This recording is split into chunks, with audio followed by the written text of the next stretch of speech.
No importa lo que te detenga, despierta tus sentidos con la fuerza del tigre y el poder de hierbas aromáticas legendarias. Tiger Balm actúa rápido para calmar, revitalizar y restaurar. Siéntete mejor y vuelve a disfrutar la vida con Tiger Balm.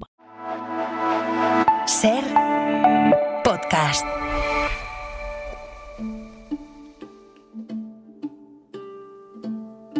Ser Historia. Cadena Ser. Con Nacho Ares. Bueno, pues muy brevemente, Isidoro nace en Cartagena, pertenece a una familia, su padre se llamaba Severiano, su madre quizás Tórtola, tenía 3 hermanos mayores que él, Leandro, Fulgencio y Florentina. Los 3 hermanos nacieron en la Cartagena antes que la familia se trasladase a Sevilla, pero Isidoro nació en Sevilla, bien en el 555 o bien en el 560, nació en Sevilla y es sevillano entero, y aquí vivió hasta su muerte en el 336. Se educó, no fue monje, se educó, quedó muy pronto huérfano, su hermano Leandro lo educó y fue clérigo. Y en el 600 o 602, cuando su hermano, que era Leandro, que era arzobispo de Sevilla, murió, él fue elegido, su sucesor, arzobispo de Sevilla. Como arzobispo de Sevilla celebró diferentes sínodos para resolver problemas de la diócesis de Sevilla y celebró sobre todo y presidió el Concilio IV de Toledo, muy importante en cuanto a asuntos de todo tipo, sobre todo también asuntos de tipo político y la sucesión de los reyes.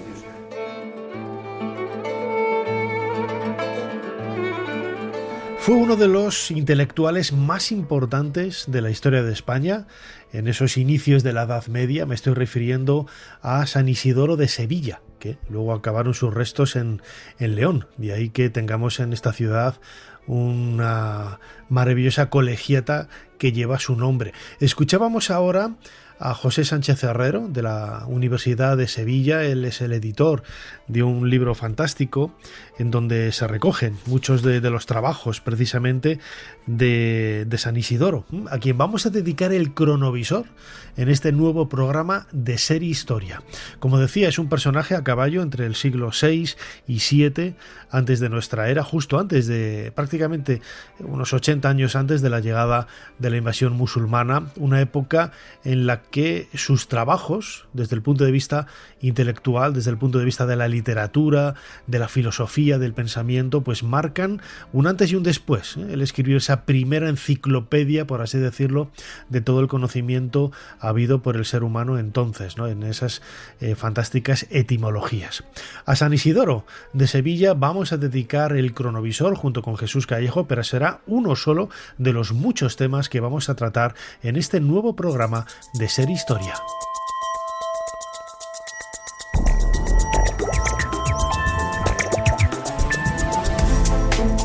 Bienvenidos a Ser Historia. San Isidoro de Sevilla va a ser el protagonista de este cronovisor en los primeros minutos de nuestro programa y luego, fijaos, vamos a adelantarnos casi un siglo para conocer algunos detalles singulares, curiosos de esa historia más desconocida de Al-Ándalus. También tendremos nuestra sección del origen curioso de palabras, dónde nace precisamente ese término grogui que seguimos utilizando y que aparece en la Real Academia de la Lengua, y acabaremos con una historia desconocida de la música. Muchos lo podríamos calificar como fakes, como leyendas, como falsos mitos. Quizás algunos de los nombres de algunas piezas de la historia de la música clásica con las que hoy son muy populares no tienen nada que ver con la realidad que trasciende debajo de ellas, o incluso piezas que se atribuyen a algunos autores y que no, que son modernas. Es una historia muy curiosa. Con ello vamos a ahondar, como digo, en otro de los grandes bloques de nuestro programa de hoy. Soy Nacho Ares y una semana más les doy la bienvenida a Ser Historia. Comenzamos. Sigue a Ser Historia en las redes sociales. Nos tienes en Twitter, Facebook, YouTube, Instagram y TikTok. @serhistoria. Y también puedes suscribirte a nuestra newsletter mandándonos un correo a serhistoria@cadenaser.com. Jesús Callejo, una semana más, bienvenido de nuevo a Ser Historia. La pasa contigo. ¿Qué tal, Nacho? Una semana más. disfrutando del buen clima. Hoy vamos a hablar de León sí o sí. Sí, exactamente. Hablando de San Isidoro, sabes que siempre hay dos ciudades que brillan con luz propia, que es Sevilla y que es León. Bueno, y también Cartagena, ¿no? Que dicen que nació allí o que ya sabes que últimamente se está discutiendo si nació o no nació en Cartagena. Pero bueno, entre Murcia, Andalucía y León nos jugamos esta vez las habichuelas. Uh-huh. Porque San Isidoro de Sevilla o de León es el personaje al que vamos a dedicar este cronovisor, un polímata. Yo el otro día lo pensaba, viendo un poco, documentándome sobre algunos detalles de su vida. Estamos a mediados del siglo VI. Bueno, él nace en el año 560 y fallece en el 636. Fue un verdadero polímata, una persona, pues casi un Aristóteles del siglo VI. No, sin ninguna duda. Yo creo que eso está todo el mundo de acuerdo. Fue una persona muy lista, muy sabia, con un conocimiento enciclopédico, una persona que estuvo implicada en todos los asuntos políticos y religiosos de la época. Recordemos que estamos en época medieval, en época visigoda, conoció a muchos reyes visigodos, estuvo en varios concilios de Toledo, en concreto. Los concilios eran fundamentales en aquel momento para determinar la doctrina religiosa, sobre todo a raíz de la conversión al catolicismo por parte de Recaredo. Sabes que hasta ese momento eran arrianos, pero una vez que ya se convierten al catolicismo los reyes visigodos, pues San Isidoro tiene un papel fundamental. Primero porque tenía una cosmovisión amplísima, conocía perfectamente todo lo que había ocurrido en el mundo hasta su momento, hasta el momento presente, ¿no?, en el que él vive, en el siglo VII. De ahí las etimologías, que luego lo comentaremos, ¿no? Una obra clave, precisamente porque reúne todo el conocimiento habido y por haber hasta su momento. Y claro, eso no estaba al alcance de cualquiera. O sea, él podía, había mucha gente que sabía leer y escribir en aquella época, me refiero dentro del mundo eclesiástico, pero tener esa visión enciclopédica, como tú bien dices, un polímata, un orador, una persona que te escribía igual de astronomía que de geología, que de cartografía. O sea, una persona que te debatía con un alto nivel de estudio y de profundidad, pues pasajes del Antiguo Testamento y del Nuevo Testamento, que te exponía distintas teorías, que se metía en el mundo de la zoología. Bueno, lo comentaremos, ¿no? Hablando de animales exóticos, algunos los daba como reales, y te podría comentar prácticamente de todo, incluso de numerología. Tiene un libro que se llama El Libro de los Números, donde habla precisamente de esos símbolos, de algunas de las escrituras que aparecen en el Antiguo y el Nuevo Testamento relacionado con la numerología. Es decir, que estaba implicado en el mundo ortodoxo y heterodoxo, ¿no? Le gustaba, por supuesto, el pensamiento lógico y racional, pero también le gustaba el pensamiento mágico por la época también en la que tocó vivir. Por eso es tan importante el León, porque evidentemente está enterrado en la Basílica de San Isidoro de León, importantísimo, por supuesto, en Sevilla, luego comentaremos, ¿no?, pues los distintos homenajes y los patronazgos que tiene, y sin ninguna duda estamos hablando del personaje clave. Si no hubiera existido San Isidoro de León, San Isidoro de Sevilla, si no hubiera existido, no tendríamos tanto conocimiento del pasado, no tendríamos tanto conocimiento de la Edad Media, porque él se encargó de rescatar del olvido muchísimas veces mucha de esa información que había desaparecido, pues con el incendio de la Biblioteca de Alejandría o de la de Constantinopla y de tantas y tantas. O sea, y ese es un mérito que se lo debemos. Fíjate que le hacen santo muy posterior, o sea, que se piensa San Isidoro como si hubiera sido santo desde el primer momento. Es alguien que muere en el siglo VII, pero hay que esperar muchísimos siglos hasta que le reconozcan precisamente esa santidad, porque hasta ese momento sí, era un sabio, un erudito, un intelectual, pero como santo tuvieron que pasar muchísimo tiempo hasta que dijeran chapó con este hombre que además de todo eso hacía milagros. Uh-huh. Muchas veces la santidad viene no tanto por los milagros, sino por los méritos, ¿no?, que también claro, es lo que justifica. Por sus obras les conoceréis. Claro que sí, claro que sí. Muy bien, Jesús Callejo, crononauta, ¿cuál es la fecha que nos propones esta semana para viajar en el tiempo y conocer los entresijos de la vida, en este caso de San Isidoro de Sevilla? La fecha es el 21 de diciembre de 1063.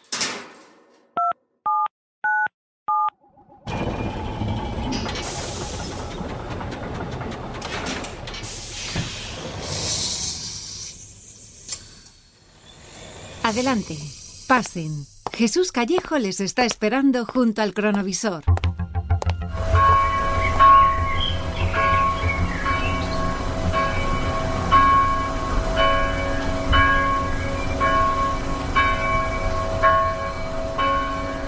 Jesús, se me está poniendo la carne de gallina, ¿eh? O sea, esto es viajar a nuestra tierra, lo he reconocido inmediatamente.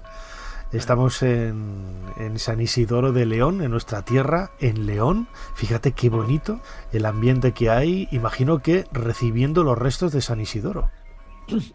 Así es. Claro, este es un momento que todavía no está conformada toda la iglesia, toda la basílica. Estamos en ese antiguo monasterio dedicado a San Pelayo, pero justo este día, que es cuando llegan los restos de San Isidoro, es cuando se cambia la advocación de este lugar y se convierte en la iglesia, luego ya posteriormente basílica de San Isidoro. Entonces San Pelayo ya la dejamos ahí en un segundo plano por decidirlo así, ni más ni menos que el rey Fernando y doña Sancha, ¿no? Los reyes de León en ese momento. Pero claro, es muy importante porque justo este día, que es cuando llegan los restos, en fin, ya se habían encontrado un tiempo antes, pero justo en este momento se está consagrando la nueva iglesia bajo la advocación de San Isidoro. Por supuesto, estamos asistiendo a una solemne ceremonia, como usted puede imaginar, hay todos los prelados, sacerdotes, cardenales, todo lo que representa la curia eclesiástica del momento están allí representados y por supuesto toda la nobleza, faltaría más, ¿no?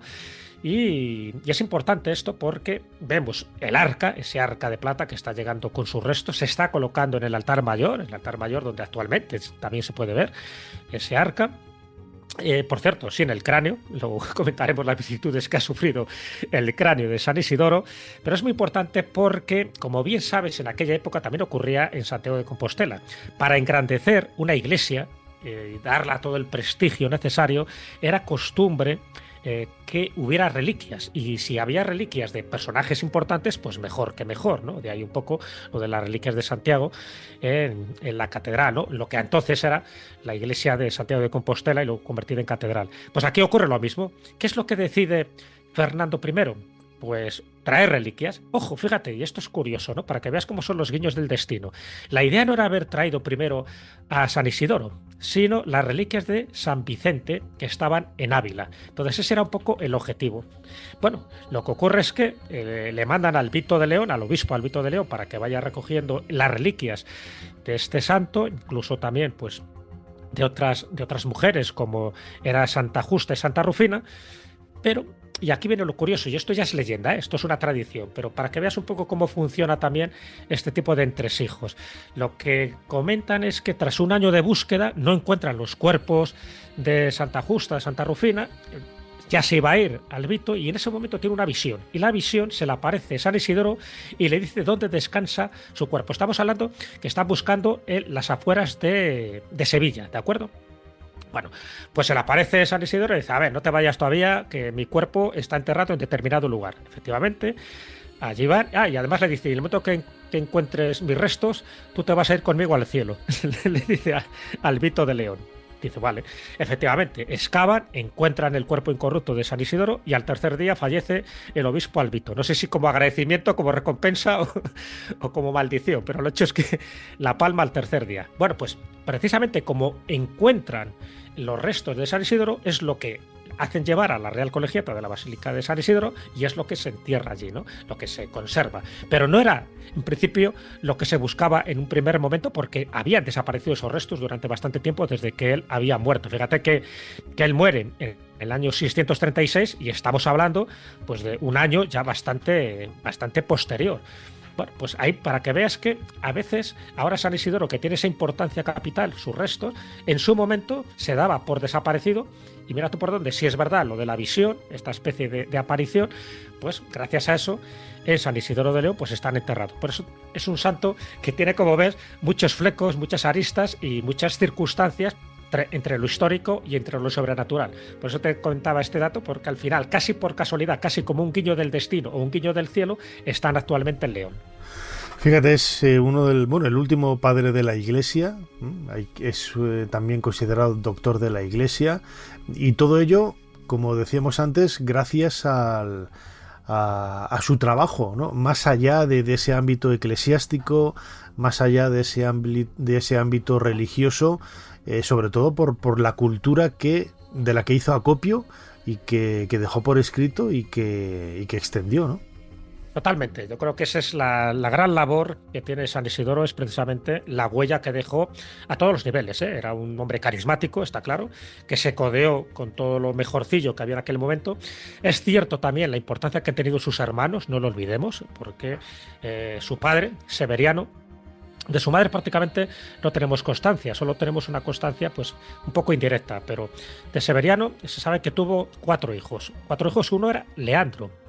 Todos ellos santos, ¿eh? San Leandro fue el primer obispo de Sevilla, o sea, me refiero al primero antes que lo ocupara San Isidoro. También tuvo a Fulgencio, que fue obispo de Écija, a Florentina, que fue monja, pero también santa, y por supuesto el último hijo, que fue San Isidoro. Entonces, te quiero decir que estamos hablando de un contexto, de una familia muy religiosa, en aquel momento todos ellos con una capacidad intelectual por encima de la media, y está claro que San Isidoro pues hizo lo suyo, ¿no? Aquí viene un poco el debate, ¿no? Ya sabes que a día de hoy se dice si nació en Cartagena o realmente nació en Sevilla. Bueno, pues parece que abandonan Cartagena, ¿no? Cuando sus padres tenían los 3 primeros hijos, porque había pasado al poder bizantino. Ellos veían que su estabilidad económica, incluso religiosa, podía tener algún tipo de peligro. Es un exilio forzoso o voluntario, no lo sabemos bien, y se establecen en Sevilla acompañado de esos 3 hijos, ¿no? De Leandro, Fulgencio y Florentina. Entonces ahí es cuando dicen que posiblemente en Sevilla es cuando nace San Isidoro. Da igual, en definitiva, él ya empieza a tener, sobre todo cuando empieza a tener uso de razón, una importancia capital. Ten en cuenta que él está un poco presente en la época de Sisebuto, por ejemplo, ¿no? Está en la época de Suintila, está en la época de Sisenandro, es decir, de distintos reyes visigodos, y cada uno cumpliendo una misión clave. Él preside y convoca muchos de los concilios de Toledo que son fundamentales. En concreto, él dirige, por ejemplo, el 4º concilio de Toledo, estamos hablando del año 633, en el que, bueno, ya sabes que es una reunión de obispos, en fin, para determinar distintos parámetros teológicos del momento. Pero en ese es muy importante porque él establece, y así se dice en una de las cláusulas, el crear escuelas junto a sedes catedralicias para la formación del futuro clero. Es decir, está creando un régimen de internado, está creando lo que actualmente son los seminarios. Bueno, pues esto surge en el siglo VII gracias a San Isidoro. Si te parece, vamos a escuchar, Jesús, a José Sánchez Herrero, de la Universidad de Sevilla, haciendo una semblanza de los inicios de San Isidoro en el año 560, cuando nació, y luego falleció en el año 636, y un poco pues la importancia, ¿no? Y el eco que ha tenido su obra. Vamos a escucharlo. Lo más importante de Isidoro de Sevilla es recordar que fue un hombre muy culto, un sabio, que escribió 12 obras de todo tipo, obras de Sagrada Escritura, obras de teología, obras de vida monástica, obras de ascética, obras de gramática, retórica, dialéctica, aritmética, geometría, música, astronomía, en fin, de todo. Y terminó escribiendo su gran obra, las etimologías, que podemos decir que es la primera obra que reúne todo el saber, no solo de su tiempo, sino de la antigüedad, una verdadera enciclopedia, y que lo reúne y lo transmite a la Edad Media, a los siglos posteriores. Si no él, un discípulo suyo y un amigo lo dividió, estas etimologías, en 20 libros, y en esta obra se recoge todo. Desde, por ejemplo, lo que he dicho, gramática, retórica, dialéctica, aritmética, geometría, música, astronomía, teología, liturgia, todo. Los metales, pesos y medidas, el hombre y sus partes, la cuestión agrícola, agraria, la ciudad, por último, los últimos capítulos, y por terminar, las cuestiones del vestido, el vestido de la época y el vestido anterior, y las mismas recetas culinarias de cocina, una verdadera enciclopedia que tuvo una difusión verdaderamente importante, porque un autor español, Manuel Díaz y Díaz, llegó a admitir que en todos los monasterios, no solamente españoles sino europeos, había 4 libros entre un examen de las bibliotecas. Uno de ellos eran las etimologías de San Isidoro, y tanto se copió que han llegado hasta nuestros días más de 1000 ejemplares manuscritos de los siglos medievales, del siglo X al siglo XIII, XIV o XV. Inclusive aquí en Sevilla hemos encontrado manuscritos del siglo XIV de las obras de San Isidoro.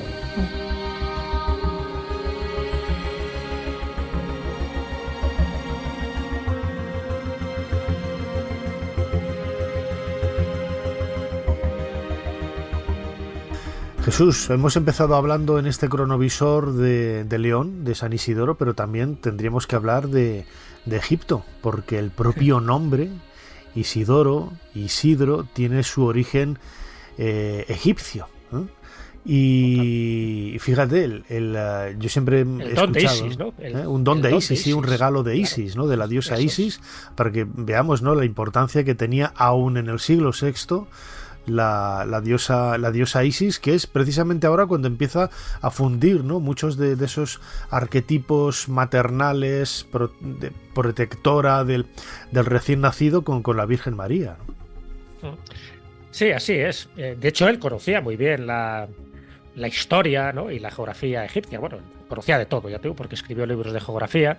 Él fue pionero, ¿no?, luego en muchas disciplinas, que luego sirvieron un poco, pues, de inspiración para los estudios medievales, los estudios de las primeras catedrales que se generan a partir del siglo XII.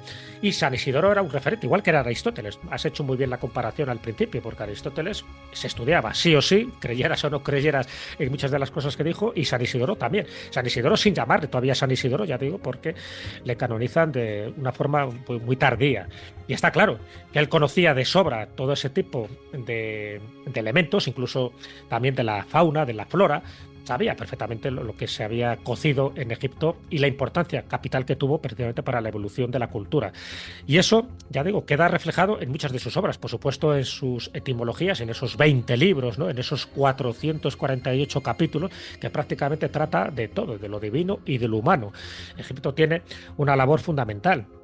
Pero sobre todo, él escribe también de arte, de literatura, de derecho, de cosmología, prácticamente de todo. Y una de las cosas también de las que se habla mucho es de esa cartografía de los mapas de TNO, que se llamaba, ¿no? Sabes que eran mapas muy básicos en aquella época, que él difundió y que luego aparece, ¿no?, en algunos de los beatos, como el de Liébana. Y entonces esa es una cartografía que él establece donde Jerusalén es el epicentro de todo, junto con, bueno, pues con los 3 continentes que eran conocidos en aquel momento, porque por entonces, en fin, mucho mundo no se sabía, pero sí el suficiente. Y ese tipo de mapas de TNO, el Orbis Terrarum, como así se llamaba, se colocaba siempre en Jerusalén, en el centro de los 3 continentes, que era Asia, Europa y África, el Umbilicum Mundo, que se llamaba, es decir, el ombligo del mundo. Y eso era muy tenía no solo un aspecto geográfico, sino también un aspecto de espiritualidad cristiana medieval, ¿sabes? Tal es así, fíjate, que la Divina Comedia de Dante inicia el viaje a los infiernos desde el subsuelo de esta ciudad. Y de hecho también Dante menciona a San Isidoro en una de las, en fin, de los lugares, de los círculos que tiene también el paraíso. Por supuesto le colocan el paraíso, faltaría más. Así que esa es la importancia que tuvo San Isidoro, que estuvo prácticamente en todas las referencias literarias, espirituales de la Edad Media, y cómo no, Dante no podía dejarle de lado, y por supuesto le incluye en la Divina Comedia. Claro, fíjate, es un personaje que su obra, al estar escrita en latín, es casi como durante muchos siglos, ¿no? El latín es luego ya incluso hasta el siglo XVI-XVII era prácticamente la lengua que se utilizaba como lengua diplomática entre los estados europeos, y esto hacía que mucha gente tuviera acceso, ¿no?, al conocimiento, la gente instruida, la gente leída, tuviera acceso a la obra de San Isidoro de Sevilla. Y es una obra que toca absolutamente todos los palos. Quizás podríamos decir, bueno, pues escribió sobre temas religiosos también, pero escribió de civilizaciones, de cultura, de música, de absolutamente todo, ¿no? Lo que justifica un poco esa definición que hemos hecho al principio de polímata, ¿no? Pues muy parecido, ¿no?, a Aristóteles, con ese apego a los animales, con ese apego a la geografía, por ese gusto con toda la naturaleza. Totalmente, sí, sí, sí. Además, fíjate, es un libro que yo he citado en algunas de mis obras, las etimologías, claro, como trata de todo y también trata, como no, de las creencias, de las supersticiones. Él habla también, por ejemplo, de las bestias y de los pájaros en el libro 12 de Animalibus, pues comenta ciertos animales que eran conocidos en aquella época, pero, y aquí viene lo curioso, él da pábulo a otro tipo de animales que por entonces, pues su existencia estaba más que en duda. Pero él, por ejemplo, habla del dragón. Él considera que los dragones existían. Él dice que el dragón es la mayor de todas las serpientes, incluso de todos los animales que habitan en la Tierra, y que es la causa de que se produzcan ciclones. Claro, él habla de oídas, habla de lo que él ha leído en algunos de sus libros, ¿no? Y comenta que su fuerza no radica en los dientes, sino en la cola, que es inofensivo en cuanto al veneno, y dice que mata siempre asfixiando a su víctima. Ni siquiera el elefante, a pesar de su magnitud, está a salvo del dragón. Esto es lo que cuenta. Y otro de los aspectos que él cuenta es lo del unicornio. Sí, sí. A ver, ten en cuenta que él lo que hace es recoger todo el conocimiento que había en aquella época. Y en el siglo VII se creía que el dragón existía. Muy lejos, en Oriente, en las montañas por ahí del Cáucaso, pero pensaban que existía. Y lo que hace en sus etimologías dentro de este capítulo, de este libro 12, es hablar de ello. Pero es que también habla del unicornio. Entonces, fíjate, hay una leyenda medieval, reiterativa, donde se dice que tú al unicornio, que es un animal muy salvaje, además muy preciado por el cuerno, porque es afrodisíaco y por eso se le buscaba, pero la única forma de amansar a este animal tan fiero, sabes que es colocándole a una doncella, sabes, a una mujer virgen. Entonces tiene que descubrir su seno y en ese momento, pues, la fiereza desaparece, descansa la cabeza sobre esta joven doncella y así ya le puedes domesticar. Bueno, pues esto lo dice San Isidoro y esto es lo que luego se populariza. Dice, solo puedes cazar a un unicornio si colocas a una doncella virgen, tal. Bueno, pues de ahí viene también, de las etimologías. Bueno, te lo cuento un poco porque es verdad que es un libro muy sesudo, en fin, de un conocimiento amplísimo de todo lo que había en aquel momento, pero también se hace eco, pues, de leyendas, de costumbres bastante inauditas, bastante insólitas, de supersticiones. Cómo no, también habla de los metales, habla de las piedras. Evidentemente él se ha leído todas las obras anteriores, ha leído los libros de Plinio, de Aristóteles, en fin, de Silvio, de todos los que había anteriormente. Entonces, bueno, pues él lo recoge, pero lo recoge, pues, muchas veces exponiéndolo. Yo no sé si él se creía o no se creía en este tipo de cosas, pero sí hizo bien en poner lo que en aquel momento, fíjate, los más listos de la época, que eran los que sabían leer y escribir, pues lo daban como posible. ¿Por qué no existir un dragón si todo el mundo habla de los dragones? ¿Por qué no pensar que hay un unicornio si todo el mundo habla de los unicornios? Y él lo expresa en esta obra, en etimología. Es un poco una anécdota que te cuento, pues de las muchas, ¿no?, que se podrían extraer de las etimologías, donde entra todo, lo bueno, lo malo, lo creíble, no creíble, lo demostrable y lo indemostrable. Pero da igual, la obra sigue siendo una joyita. No, desde luego, porque tiene ese trasfondo periodístico. Es decir, no solamente está transmitiendo un conocimiento, sino que está describiendo cómo era la sociedad y el pensamiento de aquella época. Vosotros, bueno, podríamos decir, bueno, supersticiones, qué tonterías. No, en aquella época lo tenían muy claro y ellos creían en dragones, ¿eh? Entonces es muy importante conocer a la gente a partir de sus creencias, no solamente en aspectos religiosos, la Virgen, Jesús, la Trinidad, etcétera, pero también esas otras supersticiones que van paralelas, que en muchas ocasiones beben de fuentes milenarias muchísimo más antiguas, y eso es lo que enriquece, ¿no?, un poco el hecho del trabajo, en este caso, de las etimologías, que lo comentabas antes, ¿no?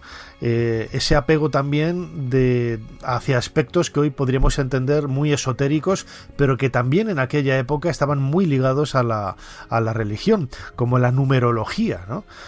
Cómo los números pueden sacar referencias, ¿no?, de las Sagradas Escrituras, que ya me río yo de Michael Drosnin, el libro que sacó, El Código Secreto de la Biblia, ¿no?, hace pues casi 20 años, ¿no? Pues ahí San Isidoro de Sevilla se le adelantó un montón, ¿no? Sí, totalmente. De hecho, se llama así, el libro de los números, donde, ya te digo, habla desde un punto de vista muy simbólico de eso, de algunos de los números que aparecen en la Biblia, porque él conocía, está claro que él escribía en latín, porque era la lengua culta del momento, Pero él conocía el griego, él conocía el hebreo y sabía que el hebreo tiene también una transcripción tanto fonética como numérica, ¿no? Un poco que es el fundamento de la cábala, como tú bien sabes. Entonces, claro, eso es importante, y tan importante es, y en todas las disciplinas que estuvo metido, entre las curiosidades, las veneraciones, las procesiones, los patronazgos, por ejemplo, que tiene San Isidoro de Sevilla, estamos hablando que forma parte, por ejemplo, de los escudos de algunos colegios profesionales, como son los colegios de humanidades, el colegio de filósofos, el colegio de filólogos, porque también él tiene todo un tratado dentro de las etimologías hablando de las distintas lenguas que había en aquella época. Él tiene también, es el patronazgo de los historiadores, de los geógrafos, de los geodestas, de los topógrafos y también incluso de Internet, ¿no? Precisamente por eso, porque no dejó de ser una Wikipedia medieval San Isidoro. Y eso es muy importante tenerlo en cuenta. También, como curiosidad, sabes que como insignia del escudo de la ciudad de Sevilla está San Isidoro, igual que en el pendón del Ayuntamiento de Sevilla, que por cierto, ahora te comentaré un poco lo del pendón de San Isidoro porque tiene mucho que ver con esa otra parte, ¿no? Sobrenatural, post-mortem, que sirvió un poco para que con el tiempo se lo convirtiera en santo. Y también está en el escudo insignia del Sevilla Club de Fútbol, o sea que ahí está San Isidoro en todos los lugares. Bueno, y de hecho cuando hemos ido, cantidad de veces que hemos ido a la Biblioteca Nacional de Madrid, verás sí, que una de las esculturas es la de San Isidoro. Sí. Claro, y los de León, tú y yo lo sabemos, pero los que vayan a León verán que hay una escultura muy cerca precisamente de la Colegiata Basílica, que son las cabezadas. Las cabezadas, el origen tiene que ver con las oraciones y suplicatorios que hicieron los feligreses en su momento para traer la lluvia. Es decir, hubo una gran sequía, la gente del pueblo solicitó la ayuda de San Isidoro por medio de una rogativa, San Isidoro cuando ya había muerto, claro. Llevaron los restos en procesión y al llegar a la localidad de Trabajo del Camino, a 2 leguas más o menos de la ciudad, la urna que contenía los restos de San Isidoro iba pesando cada vez más, que no podían ya transitar con ella. Los mozos al final la depositan en un determinado sitio y empieza a llover a cántaros. Entonces, bueno, pues muchas de estas cosas son lo que luego se convierte en las cabezadas. O sea que muchísimas cosas que desconocemos a día de hoy, incluso en Sevilla, en el Corpus Christi, se procesiona la imagen de San Isidoro de Sevilla para que veamos la importancia capital que tuvo este gran hombre. Fregundi Salvus, ven, quiero hablar un poco contigo. Dígame, padre. Querido hijo, ya sabes que me queda poco tiempo para irme a la casa del padre, pero antes quisiera explicarte algunas cosas.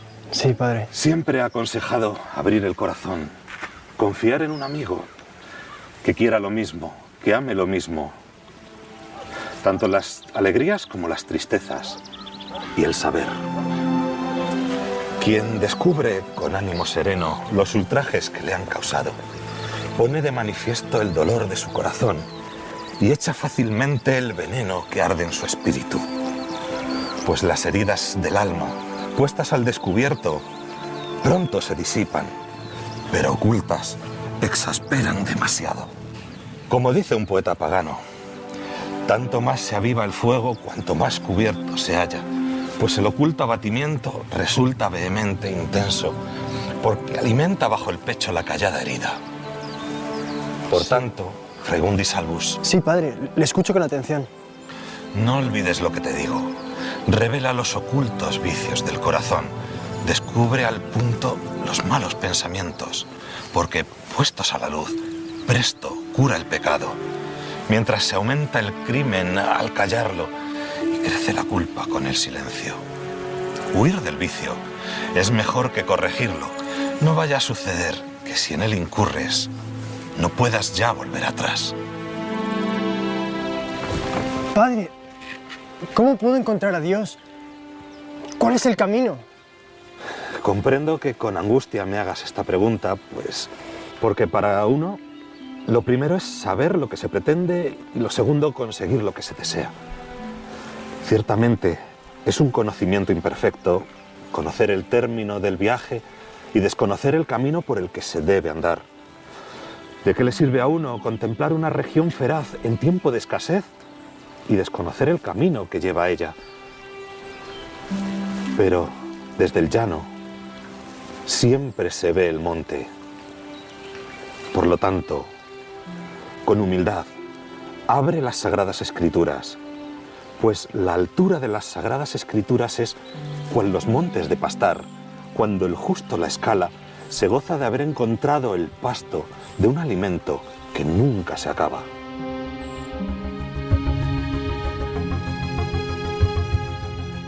Escuchábamos un fragmento de un documental de HM Televisión, Un Maestro, diálogo con San Isidoro de Sevilla, en donde vemos, ¿no?, algunos aspectos muy profundos de ese pensamiento religioso, esa búsqueda interior de la religiosidad, de Dios, con muchos lazos con la naturaleza y el entorno que rodea a cada persona, ¿no?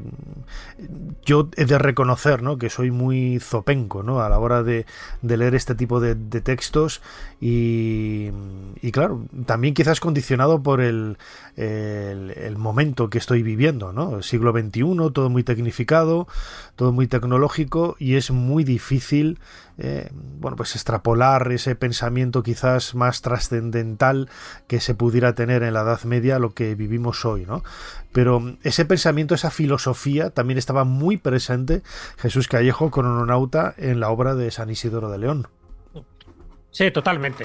Claro, no podemos entrar en profundidades, ¿no?, en un cronovisor, pero su pensamiento fue tremendo, ¿no?, y con una influencia capital, porque él daba consejos, precisamente al ser una mente, pues en fin, tan avanzada, con un proceso de elaboración intelectual durante años, que además influyó, ya te digo, no solo en distintos reyes visigodos, sino también, pues prácticamente en cualquier persona que quisiera escribir sobre el Antiguo y el Nuevo Testamento, le tenía que consultar a él, ¿no?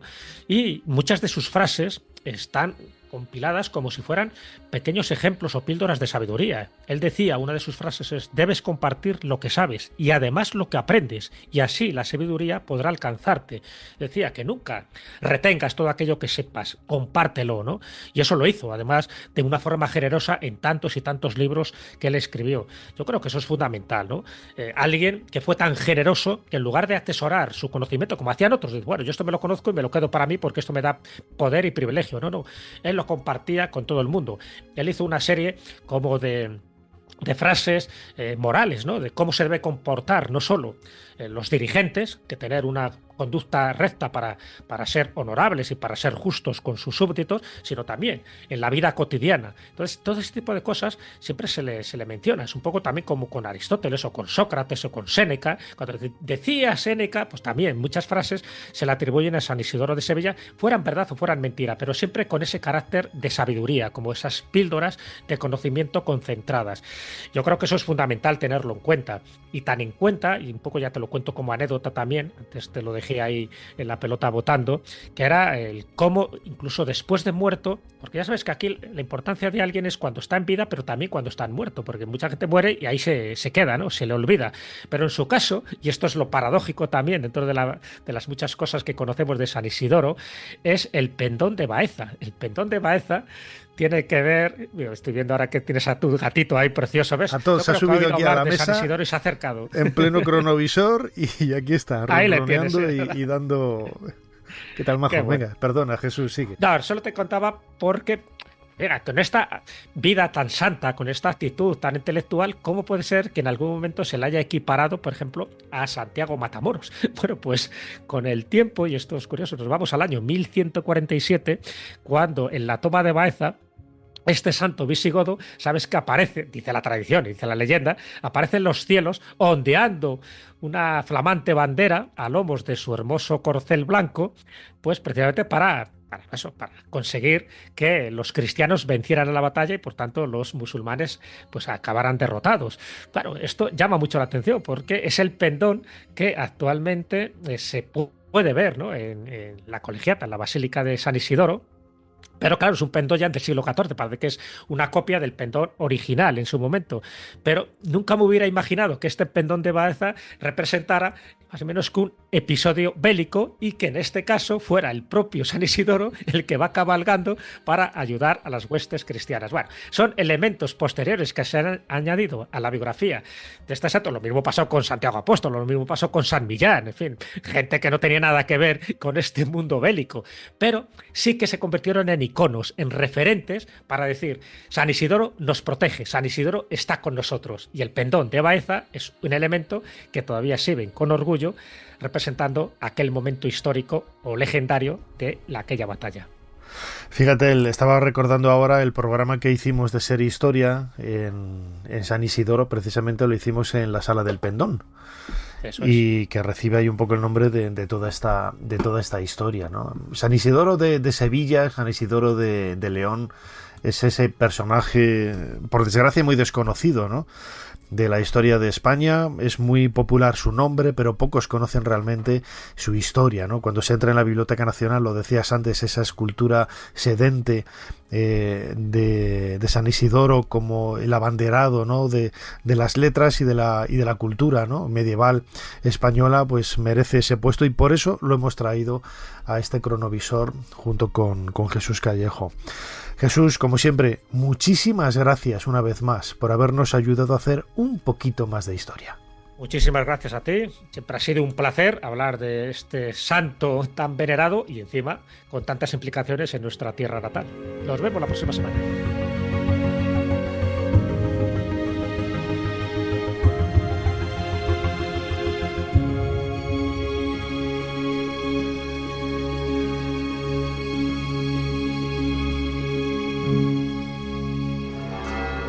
No todo fueron victorias en aquella batalla contra los musulmanes. Muchos de nuestros hombres murieron. Yo tampoco salí indemne. Un arcabuzazo enemigo me hirió la mano izquierda dejándomela inservible. Desde entonces me llaman el Manco de Lepanto, aunque no me ha impedido seguir escribiendo. Y vive Dios que mereció la pena.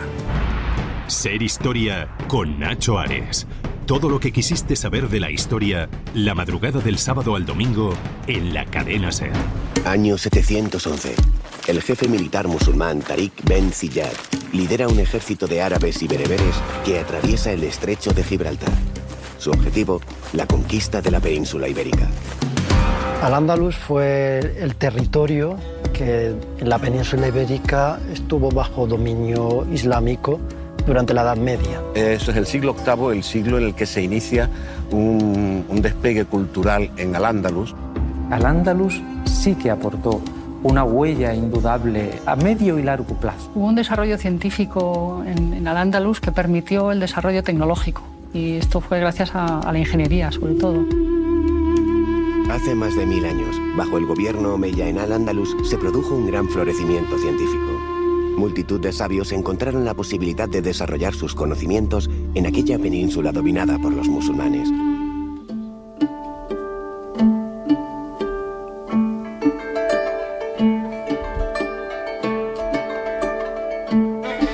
Continuamos en Ser Historia. Escuchábamos un fragmento de la serie Al-Ándalus de Canal Historia, en donde se nos presentaba, ¿no?, grosso modo, un poco la historia de esta cultura, de esta civilización, de esta parte de la historia de España, desde la conquista en el 711 hasta la expulsión definitiva, ¿no?, y esa parte de la reconquista en el año 1492. Queríamos hablar de algunos detalles curiosos, ¿no?, de toda esta historia, pues con Daniel Valdivieso. Él ha estado ya en otras ocasiones con nosotros, es un perfecto conocedor de las fuentes andalusíes y acaba de publicar con la editorial Almuzara un libro que recomendamos desde aquí. Eso no estaba en mi libro de historia de Al-Ándalus. Daniel Valdivieso, bienvenido de nuevo a Ser Historia. Muchas gracias, Nacho, por invitarme. Nos atiendes desde Córdoba, el mejor sitio, ¿no?, para hablar del mundo andalusí. La primera pregunta, ¿este nombre, Al-Ándalus, de dónde viene? ¿Dónde nace? ¿Se conoce las raíces, el origen? Bueno, efectivamente, desde la capital de Al-Ándalus estamos conectando. Sí, es curioso que este término tan utilizado y tan extendido, realmente no sabemos a ciencia cierta hasta dónde se remonta, de dónde proviene. Pero son muy curiosas las tres hipótesis, digamos, principales sobre el origen del término, que aún así todavía mantienen en discusión a la comunidad científica. Es verdad que hay dos que están casi desechadas, pero digamos la más respaldada tiene que ver curiosamente con un tema de esos que hacen saltar las alarmas y los recelos de los historiadores, que es precisamente la Atlántida. Pero no la Atlántida como ese mito creado luego a posteriori, sino lo que es la Atlántida referida en los diálogos de Platón.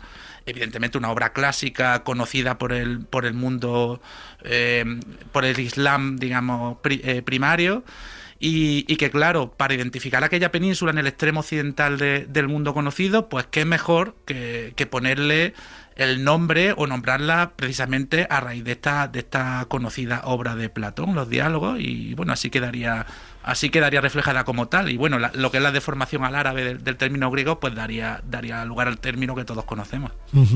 Es curioso, ¿no? Porque muchas veces olvidamos el origen del nombre, de los términos, de las cosas, ¿no? Que nos puede aportar datos interesantes para conocer su historia. En el año 711, la situación política, social que había en la península ibérica no era quizás la más idónea, ¿no? para reprimir una invasión. ¿Cuál era el plan, tanto de unos como de otros, aquí en la península, el mundo visigodo, como la del mundo invasor? Pues es curioso porque precisamente me vienen a la cabeza unas palabras que repite mucho Eduardo Manzano, que dice que es muy fácil hablar de historia cuando se conoce lo que va a pasar después. Entonces, claro, nosotros los periodos históricos los tomamos como si fueran líneas que separan, digamos, periodos muy diferenciados entre sí, para que tengan en cuenta que desde el 711, ya no digo hasta el 756 que comenzó el Emirato Omeya, sino incluso hasta el siglo IX, principio del siglo IX, hay que hablar de una transición bastante lenta, lo que es la arabización e islamización de la península. No obstante, claro, ¿qué planes tenían tanto los conquistadores como los conquistados en este caso? Pues claro, hay que tener en cuenta también que nosotros lo vemos desde los ojos del siglo XXI y vemos unas barreras indivisibles por ejemplo, entre religiones y culturas, cuando entonces no lo eran tanto. Ese intercambio que habría entre el norte de África y la península, y por supuesto, los límites, digamos, entre religiones no eran unas líneas infranqueables como hoy. Quiero decir, parece ser que hay muchos relatos al respecto, el famoso relato del conde Julián que para tanto ha dado, pero nos habla de digamos, la colaboración de ciertos grupos dentro de la península que se oponían en este caso al gobierno del famoso rey Rodrigo.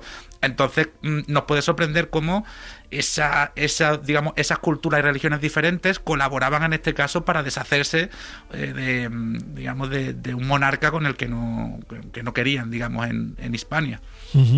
La idea que tenemos de ese mundo de Al-Ándalus, también quizás condicionado, ¿no?, por lo que vemos ahora en el mundo árabe y sobre todo a la gente que yo conozco muy bien el mundo árabe porque casi medio vivo allí, ¿no?, en Egipto, pero no tiene nada que ver, ¿no?, a esa idea que se tiene a través de los medios de comunicación. Pero sí que es cierto que cuando pensamos aquí en Al-Ándalus hay esos contrastes, ¿no?, de una sociedad muy sofisticada, un mundo muy culto, y también por otro lado una especie de sector represor, ¿no?, persiguiendo a los cristianos, a los judíos. ¿Cómo era la vida? ¿Cómo era la vida en Al-Ándalus? Que también cambió, ¿no? Cambió, ¿no?, a lo largo de todos esos siglos que estuvieron con nosotros. Claro, esa es la idea, digamos, que planea en torno a este libro. A eso no está en mi libro de historia del Al-Ándalus. La idea que transmito es que el periodo andalusí no es ni mucho menos algo homogéneo, no tiene nada que ver el Al-Ándalus del siglo X con el almorávide, con el almohade, con el reino de Granada o con los momentos, digamos, posteriores a la conquista. De hecho, esa persecución, digamos, más que persecución, fue la abolición del Estatuto de Protección para aquellos no musulmanes. Fue hecho ya por los almohades. Quiero decir, hasta entonces cristianos y judíos estaban protegidos, digamos, sujetos al estatuto de la Disma, que bueno, eso es un tema que da para mucho, pero digamos, regulaba digamos, a aquellos que no seguían la religión oficial. Pero que es muy curioso porque los almohades, por ejemplo, chocaron mucho a su entrada en la península precisamente por la ortodoxia que llevaban consigo. Eran unitaristas y eso provocó el rechazo. Bueno, por favor, no hay más que recordar al famoso rey Lobo Ibn Mardanis de Murcia, se opuso a ellos precisamente por este tipo de cuestiones. O precisamente me viene a la cabeza una anécdota del famoso rey poeta al-Mutami sevillano que durante el periodo de taifas, de aquellos reinos taifas, como saben los oyentes, fue aprovechado por los reinos cristianos para avanzar, aprovechando, digamos, esas rencillas que había entre los distintos territorios. Entonces, claro, fue cuando algunos de estos emires de taifas pidieron ayuda a los almorávides que se estaban extendiendo por el Magreb. ¿Qué ocurre? Que tendemos a pensar que como eran todos musulmanes, digamos, eran hermanos de fe y de cultura, cuando esto no era así. De hecho, estaban a la gresca, ¿no? Y en luchas internas, claro, pero absolutamente increíbles, ¿no?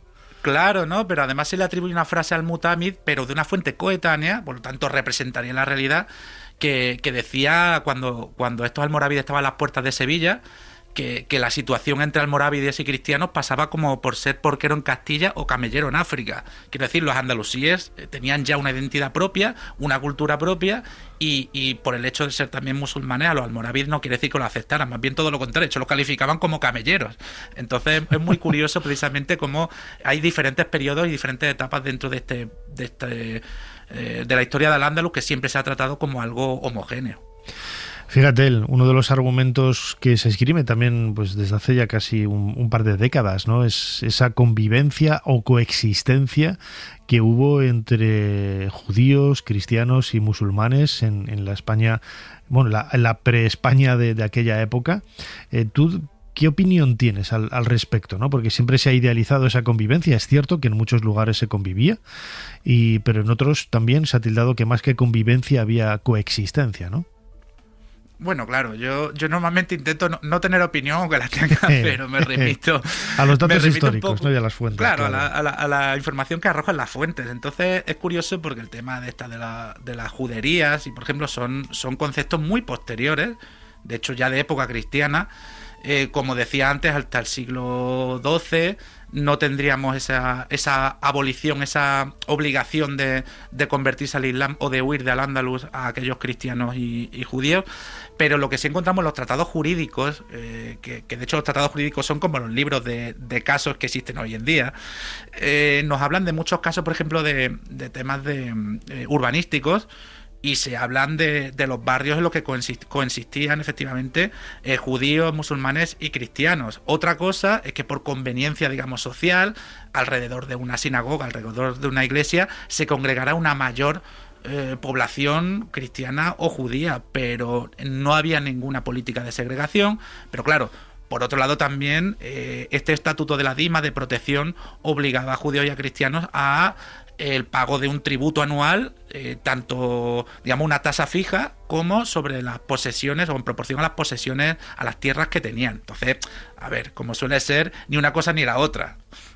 Había coexistencia pacífica, pero evidentemente esta tenía un precio. Claro. Además, yo como buen leonés, tengo que decirlo, hay también buenas relaciones, incluso entre algunos gobernadores de taifas, pequeños reyezuelos y reyes cristianos, ¿no? Por ejemplo, con Fernando el Grande de León hubo buena relación. Y esto desmitifica un poco, ¿no? Esa lucha constante que hubo entre cristianos y musulmanes a lo largo de la Edad Media.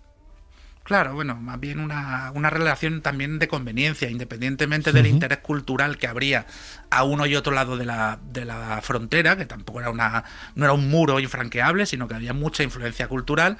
Pero luego nos encontramos efectivamente que a partir del siglo XI, siglo XII ya, había ciertas relaciones de conveniencia, de pequeñas alianzas, incluso de vasallaje, evidentemente. Eso se ve sobre todo durante el periodo granadino, pero también incluso si nos vamos al siglo X, durante el apogeo, durante el pleno califato, encontramos como Abderramán al-Nasir, Abderramán III, ayudaría a Sancho I el Craso a recuperar el trono de León de manos de Ordoño, y a su vez el hijo y sucesor de Abderramán, Al-Hakam II, ayudó a su vez a Ordoño a destituir a su vez a Sancho I. Evidentemente no era por un tema de amistad, sino porque siempre conviene mantener al enemigo ocupado en rencillas. También como dato curioso, precisamente, bueno, lo saben algunos oyentes, pero Sancho I era primo lejano de Abderramán III, ya que la reina Toda, la abuela de Sancho, era la tía abuela precisamente de Abderramán al-Nasir. Entonces esto le da como un poco más de picante a la historia y retrata precisamente esa frontera permeable. Claro, no deja de ser una historia curiosa, casi historia rosa, ¿no? Del mundo medieval andalusí. Pero sí que es cierto, ¿no? Y lo veíamos también en esta serie de televisión extraordinaria de Canal Historia sobre Al-Ándalus, de uno de cuyos fragmentos hemos utilizado al comienzo de este bloque, hablando con Daniel Valdivieso, autor de Eso no estaba en mi libro de historia de Al-Ándalus. Quizás uno de los aspectos que ha llegado también hasta nosotros es esa idea de sofisticación, de cultura, de tecnificación, de ciencia, las grandes bibliotecas, en donde, al contrario de lo que sucede ahora, ¿no? Que hay muchos integristas musulmanes que dan la espalda y queman libros, nada que ellos entienden que se separa con las directrices del Corán. En aquella época todo lo contrario, ¿no? Se aglutinaban, se copiaban, todo tipo de textos, porque no eran más que un legado de ese conocimiento ancestral del ser humano desde hace miles de años. Claro, si además hay una continuidad entre, aunque a algunas personas les choque, hay una continuidad entre el periodo clásico y el periodo medieval islámico. Hablo desde Oriente, de Al-Ándalus, digamos, originado en Oriente. Hay una continuidad, evidentemente en Oriente también se copiaban, se traducían y se custodiaban manuscritos clásicos. De hecho, no hay que olvidar que gracias a Averroes es que conocemos algún tratado muy importante griego.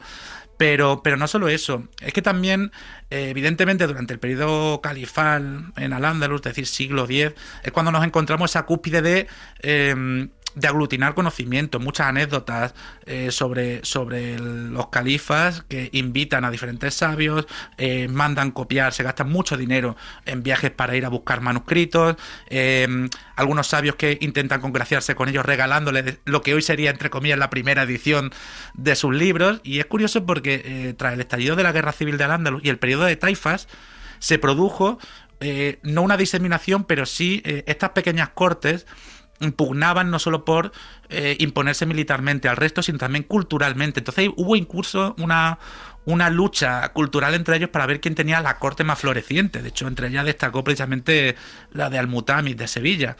Entonces es curioso cómo este periodo, digamos, tan turbulento fue un periodo, de verdad, una edad de oro para el conocimiento en Al-Ándalus. Un conocimiento que además abarcaba muchos ámbitos, ¿no?, de la investigación, de lo que podríamos entender hoy como la investigación. Yo, como egiptólogo, muchas veces buscando textos antiguos, medievales, de la Gran Pirámide, he visto que muchos de ellos están copiados en bibliotecas que se han conservado, ¿no? O incluso sabios andalusíes que tuvieron la oportunidad de estar en Egipto y describen las pirámides.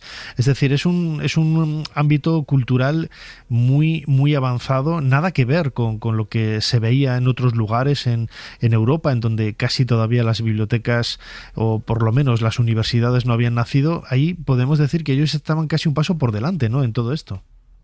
Bueno, es que también hay que tener en cuenta que es algo inherente a la cultura árabe originaria. De hecho, hay dos dichos muy famosos en la cultura árabe que dice persigue el conocimiento desde la cuna hasta la tumba, creo que quiere decir, hay un dicho árabe, y otro que dice que persigue el conocimiento hasta China, como diciendo que es uno de los pilares de la propia realización como ser humano. Y esto va en la cultura árabe, digamos, sobre todo en la originada en lo que hoy es Oriente Medio.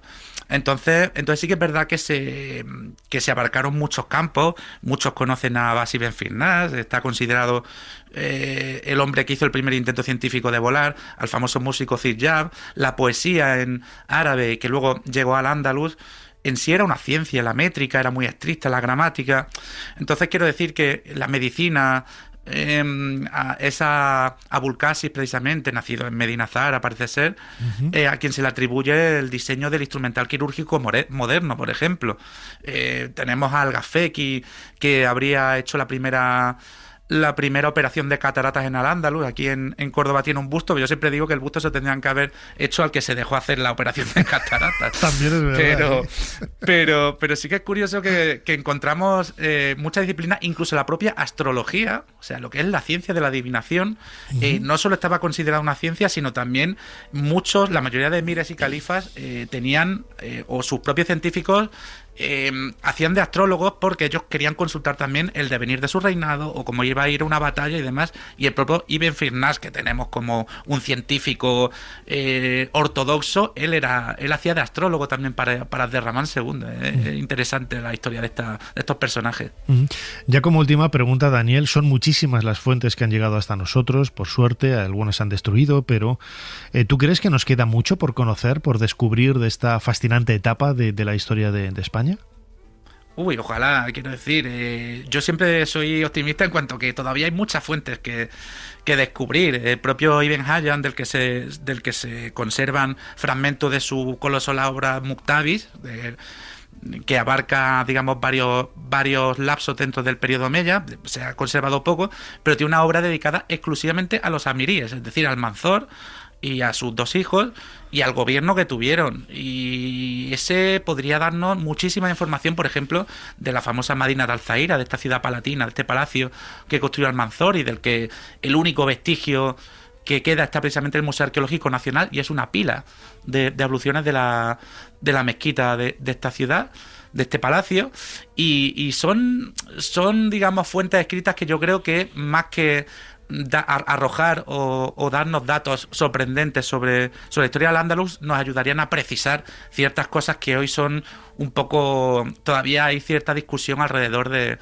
ciertos asuntos, claro. Bueno, pues muchos de estos detalles y muchas de estas historias y anécdotas las podemos encontrar en Eso no estaba en mi libro de historia del Andalus, publicado por Almuzara, cuyo autor Daniel Valdivieso nos ha atendido desde Radio Córdoba, desde la cuna del mundo andalusí, en los últimos minutos. Daniel, como siempre, muchísimas gracias una vez más por habernos ayudado a hacer un poquito más de historia.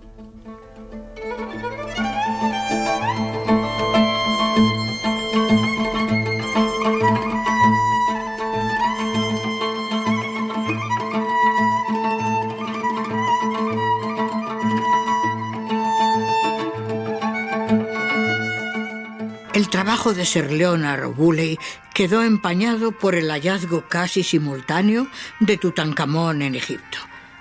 Sin embargo, Leonard supo transmitir como nadie su entusiasmo por la arqueología. Así lo hizo al menos conmigo. Además, la arqueología fue toda una fuente de inspiración para algunas de mis novelas de misterio, como Muerte en el Nilo, Asesinato en Mesopotamia o Cita con la muerte. Ser Historia con Nacho Ares. Todo lo que quisiste saber de la historia, la madrugada del sábado al domingo en la cadena SER.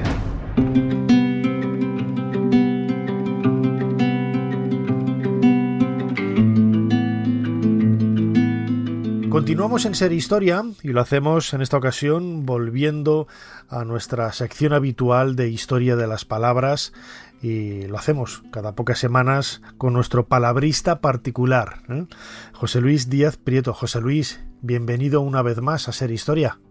Muchas gracias, Nacho. Hoy nos traes una palabra que puede sonar extraña, ¿no? Por esa pronunciación y por esas letras que lo componen, sí. Grogui, pero que sin embargo está en la Real Academia de la Lengua, está en el diccionario de la RAE.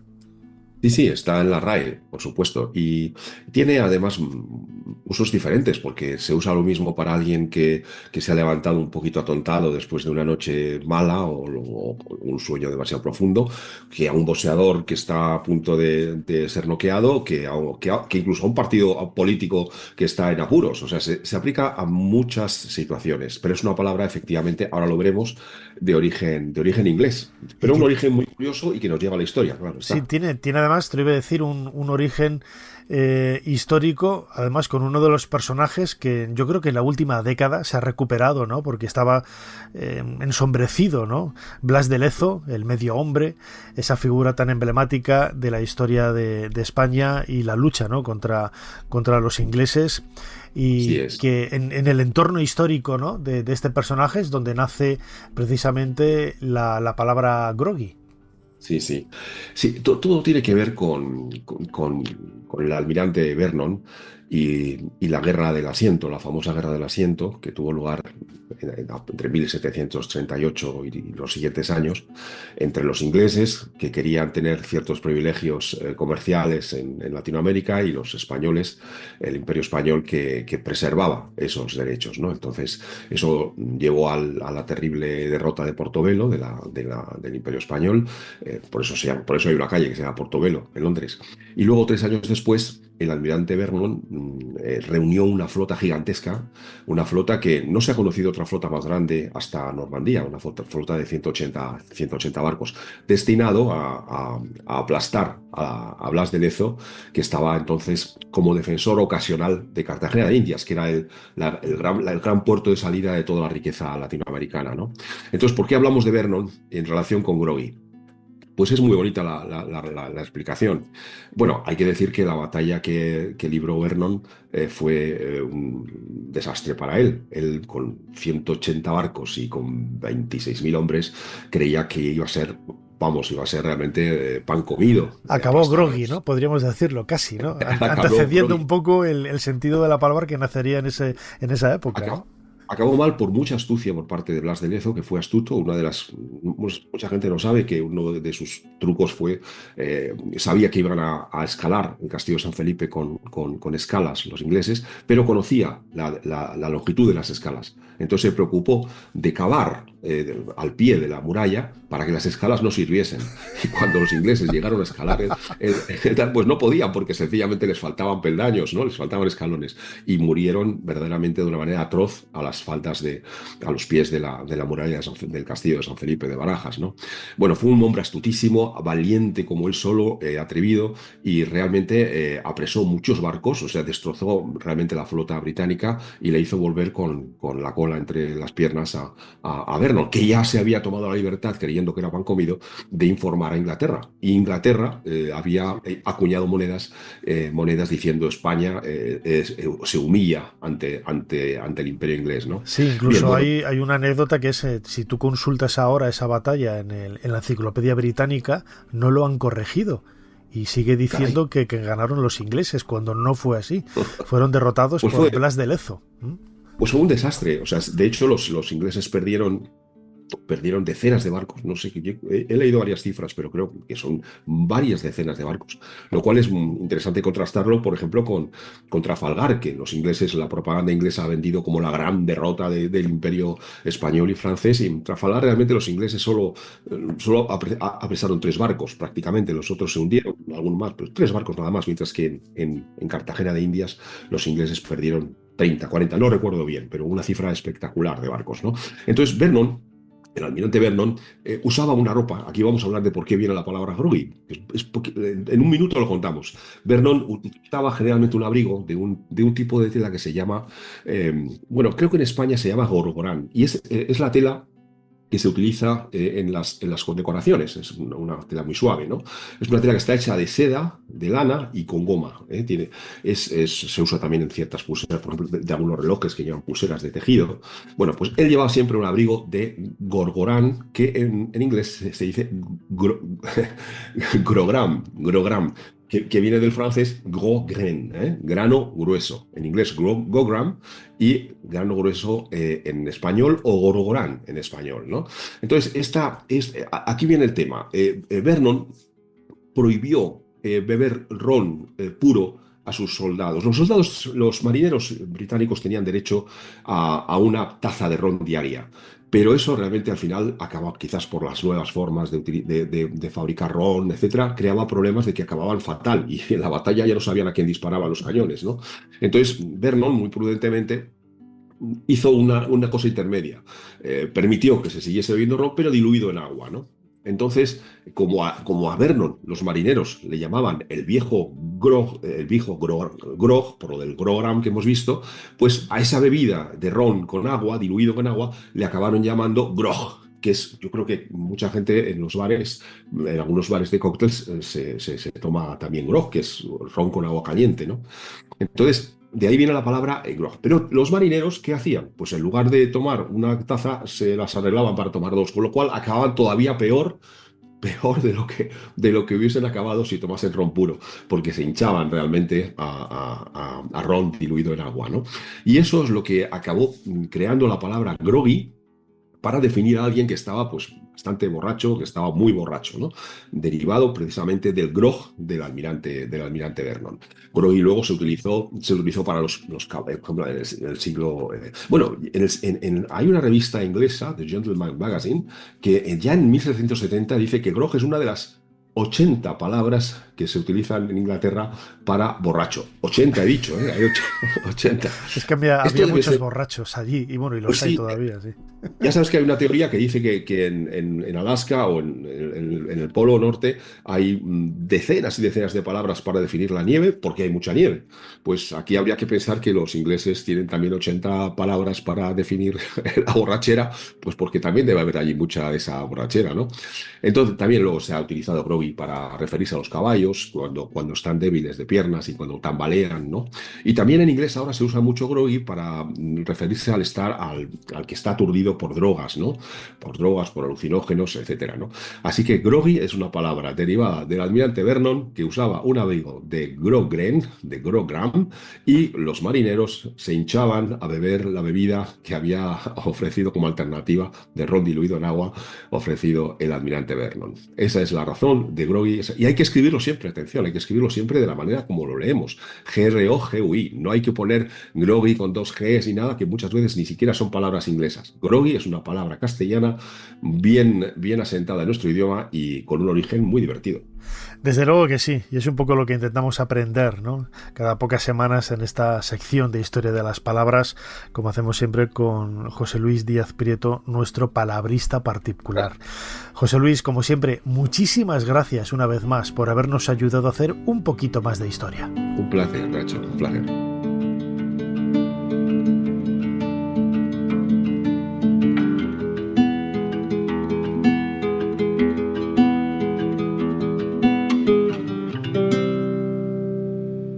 Y por si estas calificaciones fueran insuficientes, también sois diestro con la espada.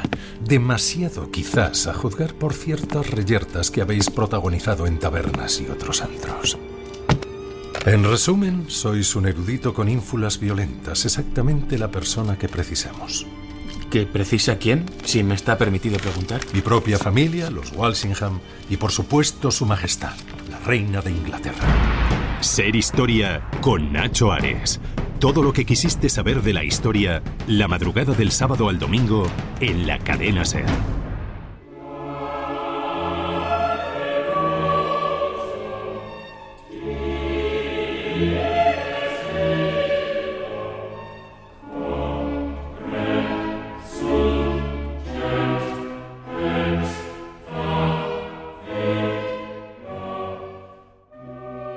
Continuamos en Ser Historia y lo hacemos de una forma apoteósica, escuchando una de las piezas más destacadas de la historia de la música, es el Requiem de Mozart. Vamos a viajar en los próximos minutos a conocer la historia de la música, pero desde una perspectiva yo creo que bastante singular, bastante original, porque ahora que estamos hablando, ¿no?, en los últimos años, tanto de fake news, de noticias falsas, también hay muchos datos que pueden ser considerados falsos en la historia de la música, pero que se van repitiendo continuamente y al final parece que son auténticos, que son buenos, pero bueno, no son más que parte, ¿no?, de esa leyenda, en ocasiones negra, que hay alrededor de algunos autores. Escuchamos, como digo, un fragmento del Requiem de Mozart. Vamos a comenzar este viaje transportándonos a nuestra máquina del tiempo al siglo XVIII, a esa época de clasicismo. Cuando se habla de música clásica, en realidad clásico es el siglo XVIII, a la época de Mozart, ¿no? El resto sí, bueno, pues clásica como música antigua, entre comillas, ¿no? Pero nada que ver. Y lo queríamos hacer junto con nuestro invitado Juanvi Gil, que ya nos atiende desde Valencia. Juanvi, bienvenido a Ser Historia. Hola Nacho, muchas gracias. Juanvi es profesor de música, tanto de educación secundaria como en la Universidad de Valencia. Tiene una sección en Radio Valencia que quiero recomendaros a todos desde aquí, que lo podéis escuchar a través de la aplicación de la cadena SER. La vida sin música sería un error. Desde luego, el mejor nombre que se puede dar a una sección de música. Y Juanvi, estamos escuchando de fondo el Requiem de Mozart, es una de mis piezas preferidas, ¿no? Una de las últimas que hizo el bueno de Amadeus, y que más que esta pieza, la propia biografía, ¿no?, de Mozart parece que está remozada o rebozada también en parte por esos mitos que se generaron a través de la película de Milos Forman de Amadeus. Eso es, efectivamente. Respecto a los datos biográficos de Mozart, hay muchas informaciones que resultan ciertamente erróneas.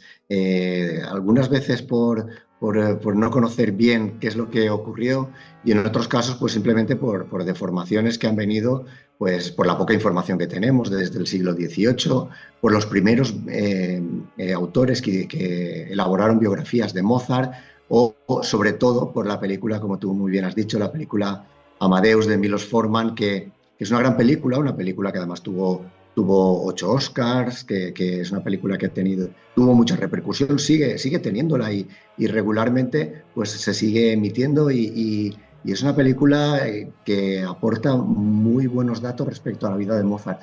Pero sin embargo hay otros que efectivamente no son datos del todo reales y que van entrando poco a poco, parece, en el imaginario colectivo y nos vamos quedando con ellos sin discernir si realmente son reales o son ficticios, fruto de la imaginación, pues para lo que muchas veces se ha hecho, y es convertir las vidas de los compositores y sus andanzas en algo mucho más atractivo para el público general. Claro, hay ese peligro, ¿no? Yo recuerdo la imagen que se proyecta de Mozart en esa película, con esa risa histriónica, esa forma de ser un tanto alocada, ¿no? Y luego me dijeron, no, es que esa es la forma en la que lo veía Salieri en aquella época, pero tampoco es cierto. Salieri tenía, se ve esa rivalidad entre los dos, como seguramente hubo, pero no quizás tan grotesca y tan intensa como se muestra en la película, porque ellos eran amigos. Efectivamente, Mozart y Salieri realmente eran colegas, eran compositores en Viena, los dos eran extranjeros en Viena realmente, porque Mozart era de Salzburgo, estaba muy cerca de Viena, y Salieri había ido desde Italia, pero no tuvieron esa rivalidad que muestra la película, esos enconamientos entre ellos, ese distanciamiento y sobre todo ese odio que muestra de Salieri respecto a Mozart, odio y celos, claro. Esto es ficción cinematográfica y tiene que ver realmente con algo mucho más antiguo, algo que ocurrió alrededor de, en 1830, cuando un autor ruso, Pushkin, escribió una obra de teatro que se llamaba Mozart y Salieri, y en la que contaba esta rivalidad. A partir de ahí, esto fue derivando, incluso Rimski-Korsakov compuso una ópera que se representa muy poco en la mayor parte de los países, pero que en Rusia se sigue representando, que se llamaba Mozart y Salieri.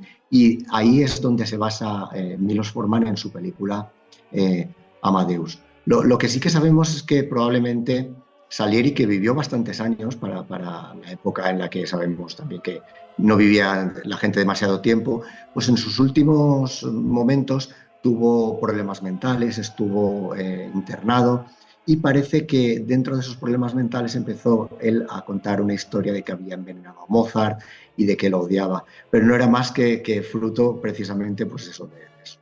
También otro de los grandes misterios, ¿no?, que hay alrededor de la figura de Mozart, y también de alguna forma también un poco legendario, es su muerte y sobre todo el entierro, ¿no?, que en los últimos años, en los últimos meses hay noticias al respecto. Efectivamente, también fruto en gran parte de la película de Amadeus, pero bueno, fruto de cómo se ha ido narrando la historia, pues muchas personas creen que Mozart fue enterrado en una fosa común, con las connotaciones que esto quiere decir, de un agujero en el suelo donde entierran a mucha gente porque ha habido una guerra, una epidemia, y realmente pues sabemos ahora, y no desde hace demasiado, que no fue así. Lo que ocurre es que von Nissen, que fue el segundo esposo de la viuda de Mozart, de Constance Weber, que fue su primer biógrafo, pues escribió literalmente que lo enterraron en una fosa común, pero se refería a que no era una fosa de alguien de la aristocracia, no era un mausoleo, como tal vez si la vida de Mozart no hubiera derivado tanto, al final hubiera sido enterrado en un mausoleo,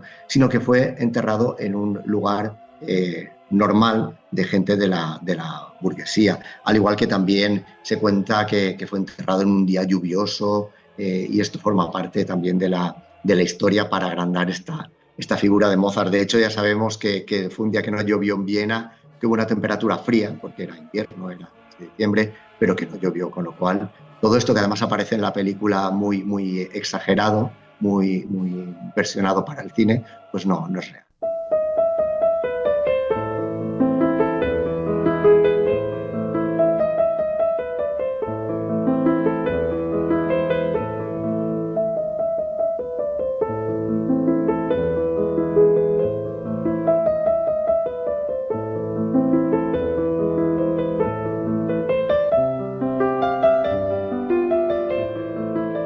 La pieza que estamos escuchando es otra de esas piezas icónicas cuando hablamos de música clásica. Tenemos que avanzar unas décadas, un poquito más.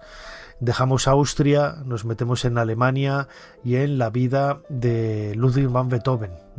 Si preguntamos por el nombre de esta pieza, muchos de una forma directa dirán el para Elisa de Beethoven, pero Juanvi, tampoco era para Elisa, ¿no? Pues efectivamente, Nacho, parece, porque aquí sí que la información que tenemos está aún cogida entre pinzas y probablemente se va a quedar así, pero la mayor parte de los musicólogos se decantan porque efectivamente no se llamaba para Elisa, sino para Teresa. Bueno, ponía realmente en la dedicatoria para Terese.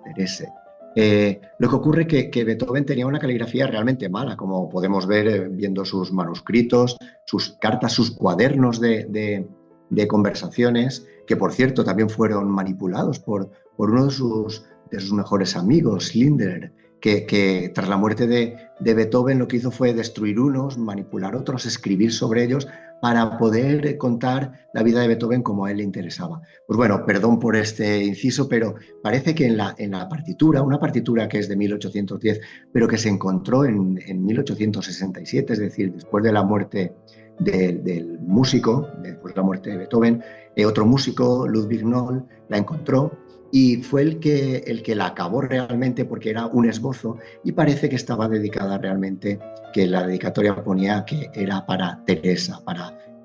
Teresa, ¿quién era Teresa? Pues era Teresa Malfatti, que era una joven alumna de Beethoven, del compositor, de la que él estuvo enamorado y que, como en otros muchos casos, pues no salió bien el amor y no aceptó casarse con él y acabó casándose pues, con un funcionario austriaco que le ofrecía mucha más estabilidad económica que Beethoven.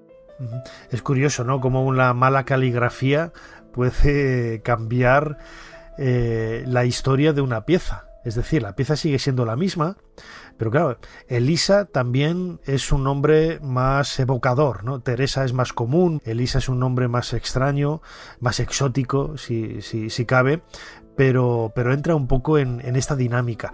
Y la pieza que vamos a escuchar ahora, yo recuerdo hace muchos años, con un buen amigo de Valladolid, violinista, bueno, es Alberto García González, el violinista de los Celtas Cortos, que estudiamos juntos. Pues una vez en su casa, él estaba preparando un examen en el Conservatorio de Valladolid y le dije, oye, ¿cuál es la pieza musical esa que es tan triste, que aparece siempre en los documentales, le dije, relacionados con el Holocausto y los campos de concentración? Y efectivamente, empezó a interpretar con el violín esta pieza tan conocida.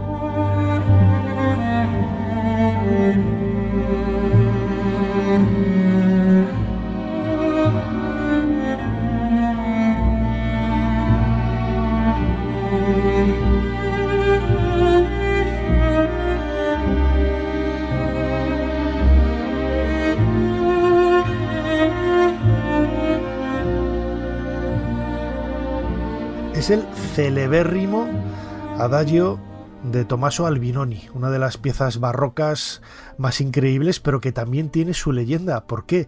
Porque no es barroca, es una pieza neobarroca del siglo XX, ¿verdad, Juanvi? Eso es, ahora sabemos, y además lo sabemos ya a ciencia cierta, que realmente el Adagio de Albinoni pues no lo compuso el compositor veneciano, sino que un musicólogo, además, un musicólogo muy importante, muy refutado en el mundo de la musicología, sobre todo en Italia, Remo Giaciotto, estaba investigando, buscando piezas de Albinoni, y en el año 1945, es decir, recién terminada la Segunda Guerra Mundial, parece que en la biblioteca de Dresde, que había sido pues un lugar que había sufrido mucho por los bombardeos precisamente de la Segunda Guerra Mundial, pues él declaró que había encontrado un fragmento manuscrito de Albinoni donde solo figuraba el bajo continuo, que era una de las características del barroco, que escribía en un bajo que era como el guión de lo que después iba a desarrollar como acompañamiento, solo estaba esbozado, y una pequeña parte de la melodía.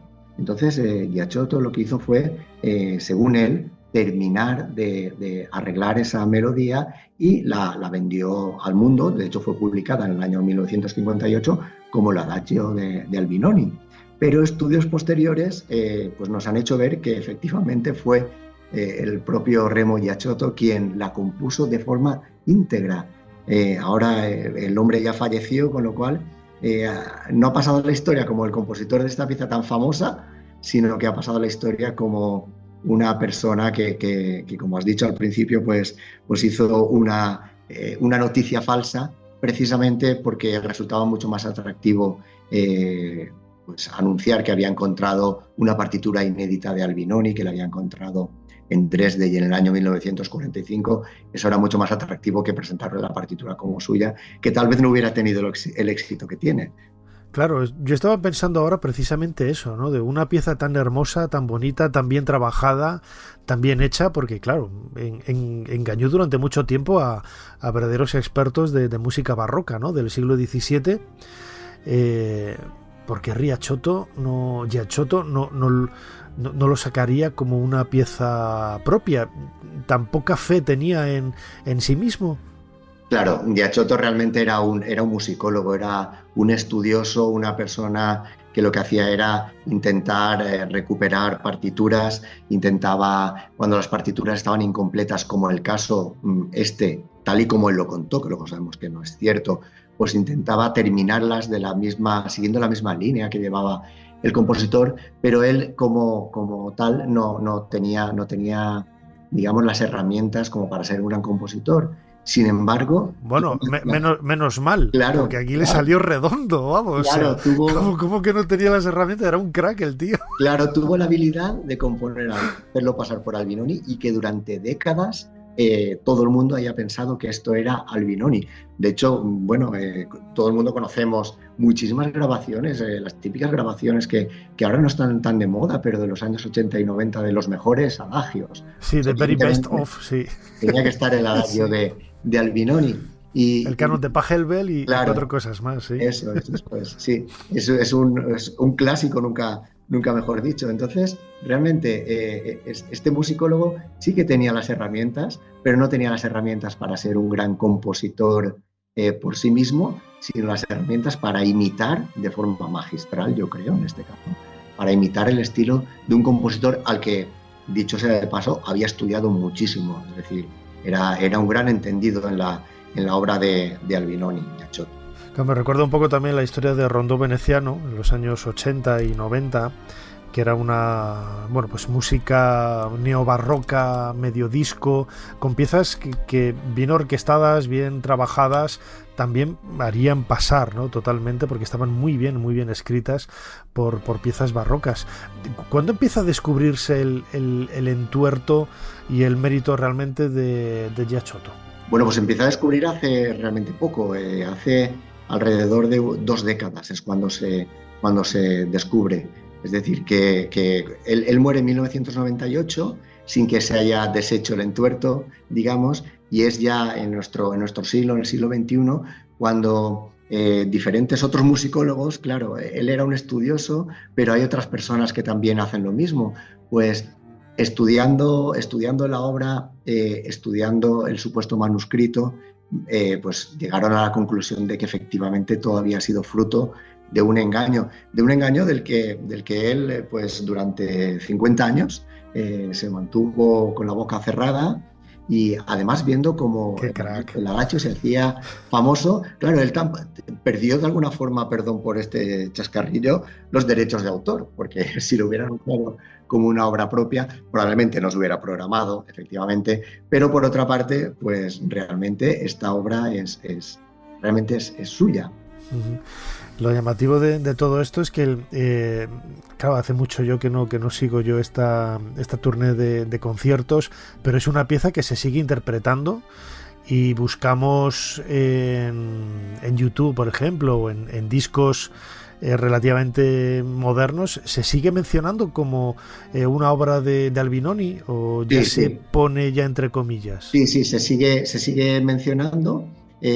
No sé muy bien por qué, supongo que por algún problema legal, porque como bien sabes, la catalogación de las obras de los compositores pues la realiza siempre algún musicólogo, de ahí esas iniciales que cuando KV... Sí, el Kegel de Mozart y todos estos, ¿no? Sí. Sí. Entonces, dentro de la catalogación de las obras de Albinoni, pues esta obra está catalogada. No sé muy bien cuál debe ser el proceso, supongo que al final llegará el momento en que se sacará del catálogo de Albinoni para presentarla ya como una obra de Giachotto, con lo cual pues entiendo que o se hace de forma anecdótica lo de programarla o se dejará de programar. Bueno, pues una obra maestra del siglo XX. Una obra barroca del siglo XX. Yo creo que esto en otras disciplinas artísticas también suele pasar mucho. Lo de sobre todo en pintura, ¿no? En pintura, sí. Las típicas falsificaciones de cuadros de... Ya, pero en pintura la falsificación siempre busca un rédito económico. En cambio aquí Giachotto, el hombre, no buscó nada. No sé, quizás encumbrar a Albinoni. Tal vez se divertiría mucho viendo cómo se hacía cada vez más y más famoso el adagio de Albinoni y nadie sabía que realmente era una falsedad.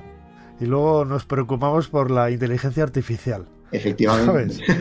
La inteligencia humana probablemente puede superar al artificial porque tiene recovecos que supongo que el artificial difícilmente tendrá, porque qué difícil es ponerse en la cabeza de esta persona o en la cabeza de Schindler, lo que hemos comentado antes, que era el mejor amigo de Beethoven, era su persona de confianza, en la que él depositaba toda su confianza, valga la redundancia. Además, pensando en una persona como Beethoven, que se fue quedando sordo y que cada vez desconfiaba más de todo el mundo, de gente de su familia, de amigos de siempre. Con Schindler nunca. Sin embargo, Schindler, en el momento en que muere Beethoven, mira, hay otra anécdota, y es que en el momento en que muere, recién fallecido Beethoven, Schindler ya empieza a hacer tentativas de vender su 9ª sinfonía a un príncipe ruso. Es decir, que desde el primer momento, como tú bien has dicho, aquí sí que le movía un interés económico, y en la elaboración de su biografía pues le movía un interés personal de vengarse de ciertas personas a las que iba a hacer quedar mal en la biografía, pues porque realmente para él eran personas no gratas. Bueno, una historia fascinante a la que nos hemos acercado. Hay otras que ya trataremos en otros programas de Ser Historia. Consideremos esto una simple aproximación que hemos hecho junto con nuestro invitado Juan Vigil. Él es músico, doctor en musicología, profesor de música.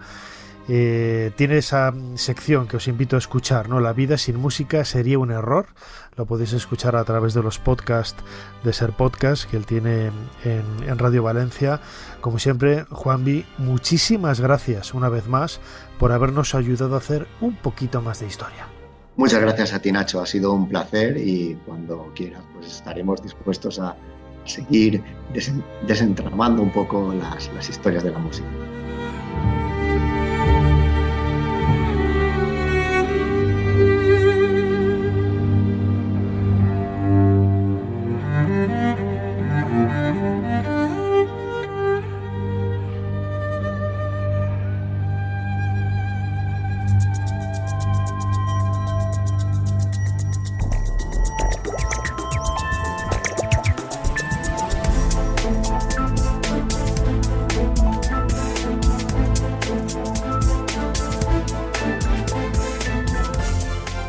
Hasta aquí este nuevo podcast, este nuevo programa de Ser Historia. Si lo quieren volver a escuchar, lo pueden hacer a través de los diferentes agregadores de audio y sobre todo esa plataforma Ser Podcast.